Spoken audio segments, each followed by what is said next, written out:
Salut, moi c'est Guillaume. Salut, moi c'est Thiago. Et moi c'est Juliette.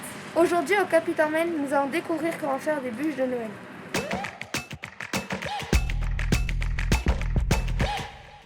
À quelques jours de Noël, on a eu envie d'en savoir plus sur une des stars du réveillon, la bûche.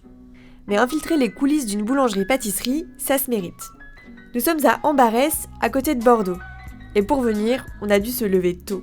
Vraiment très tôt. En général, les boulangers et pâtissiers commencent à travailler aux alentours de 4h du matin. Ni une ni deux, on s'est faufilé dans le laboratoire.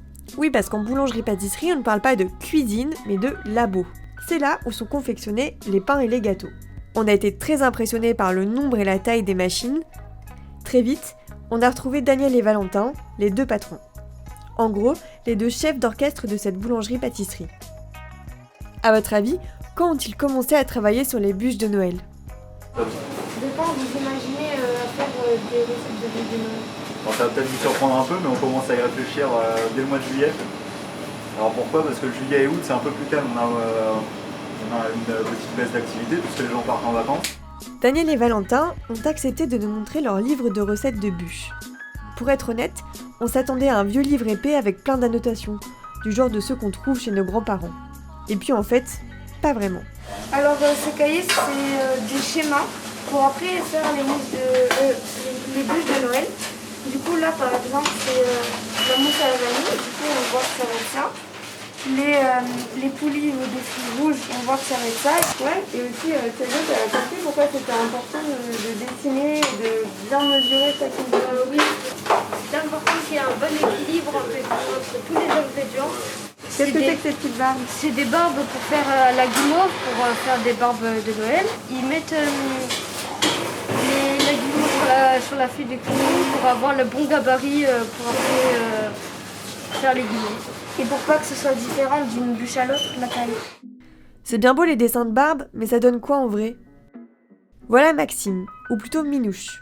Il s'occupe de la pâtisserie, et notamment des décors des bûches. Et si aujourd'hui on assiste surtout à la déco, c'est parce qu'en fait, les bûches sont prêtes depuis des semaines. Les pâtissiers les confectionnent en octobre ou en novembre, puis elles attendent leur heure de gloire grâce à un système qu'on appelle la surgélation. C'est un procédé qui les plonge très rapidement à très basse température pour les conserver le mieux possible. Pas le choix, tous les pâtissiers passent par là. Ça fait partie du métier. Et mis bout à bout, vous savez combien de temps il faut pour préparer une bûche ? Vous y attendez ? Est-ce qu'on a besoin de 3 jours pour faire une bûche ? Pas du tout. On pensait que c'était comme les gâteaux au chocolat, comme ça. Ah non, on n'est pas à la maison. Non, on n'est pas à la maison, pas du tout. Et puis les pâtissiers les glacent et les décorent grâce à différentes techniques. Guillaume et Thiago ont eu un petit atelier pratique de pochage de chantilly au chocolat. Et franchement, ils se sont débrouillés comme des chefs. Elles sont vraiment belles ces bûches, mais qu'est-ce qu'elles ont dans le ventre ? Vous vous en doutiez, on n'allait quand même pas partir d'ici sans une petite dégustation. Alors, quel est le verdict ? Alors quand on mange, on sent de différentes textures, du moelleux, du croustillant. Et voilà. Donc vous imaginez qu'on travaille depuis juillet là-dessus ? Oui, et nous on le mange en quelques minutes seulement. C'est beaucoup de travail, mais c'est trop bon. Et c'est d'ailleurs sur cette note chocolatée qu'on vous souhaite de très belles fêtes de fin d'année. À la prochaine!